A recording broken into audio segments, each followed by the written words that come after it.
Fellow truth lovers.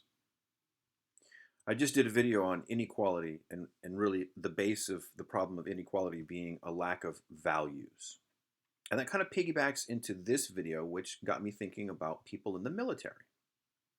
And I've always wondered why people join the military. Especially because if you call to a suicide hotline, they actually have a speed dial for military members. If you look at most of the people that are actually homeless, most of them are veterans. Now, that's always astonished me because I always hear how wonderful it is and such a great job you're doing if you raise your child to be in the military or think in military terms. But yet, there's no money spent on the military here. I always hear veterans are having to fight with the VA that basically doesn't attend to their needs. And so they're left out to die on the street. And I wonder who would support that? Who would join that? Who would see all of that and say, man, I can't wait to get there? So I've started to really take a deep dive and think, why would you be in the military? Some of the things that I've heard are, I do it for the money. And let's face it, in America, we have no ideals that we fight for, right? There's no one joining a military because they want to defend freedom. Nobody even knows what freedom is. We live in a delusion of freedom, so fighting for it is like someone simply doesn't know what they're talking about if they say they're out to fight for freedom. That's just simply not true. The next thing I hear, and that's if someone even wants to talk about being idealistic and fighting for ideals, but I don't find that anybody in the military really cares or has any ideals that they're fighting for.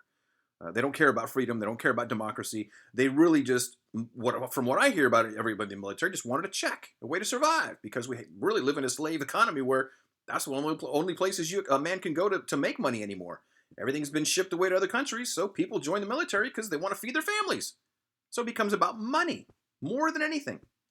So at that point, I say, okay, everybody in the military is just a mercenary. They're just there for the check.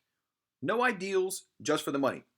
So then I deep dive and I say, well, then why are they all living on the street? And why do they not have a lot of money if it's all about the money? Turns out, I come to find a lot of people in the military are on food stamps. They don't make a lot of money. Okay, so they don't join the military for ideals. They don't join for money. Sometimes I hear, I do it for the man next to me.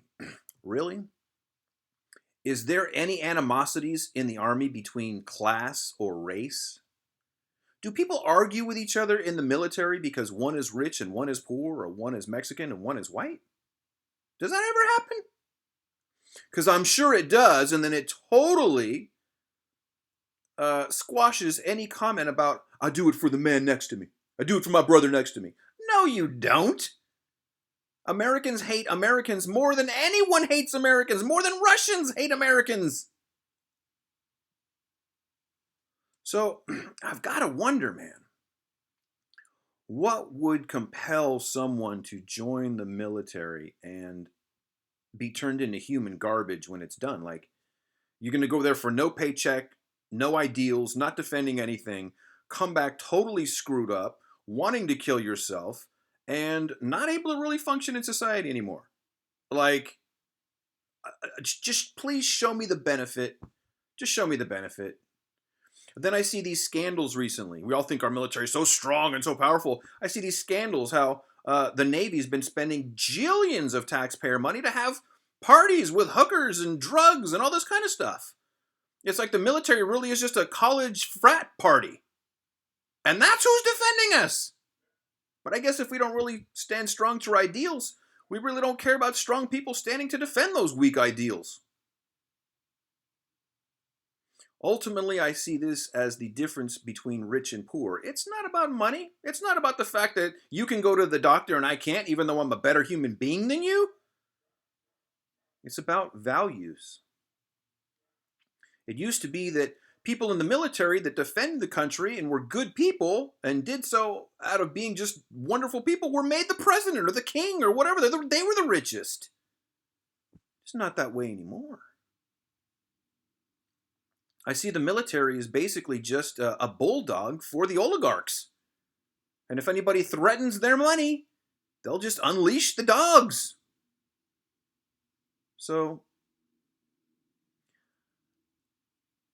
if I sound like I don't like the military, oh, think again. I'm the only one that does. I would make sure they're never calling suicide hotlines. They got people to take care of them, mental health. Then they have doctors and health care. They have housing. Because they're part of the public that defends the republic. And they often are cast aside and forgotten about for the oligarchs. And they're defending the oligarchs having money when the oligarchs are worthless. They don't care about education or being kind or helping anyone but themselves. I don't understand why selfishness is a value that's being rewarded now. And certainly this way of thinking is not going to keep any country alive into the future. All the United States needs right now to survive another 100 years into the future and still be a strong member of the world is to create public institutions. We need to have everything that people need to live. There needs to be a public version. Sure, you can have all the private versions you want. Go be private with your hospitals, your education, or whatever. Like no one cares. But there's got to be public options. There's got to be a foundation that takes care of all the people, and then the select few who have enough money can go do their private whatevers. This basically all is what I'm describing as a New Deal. And this country needs one very, very badly.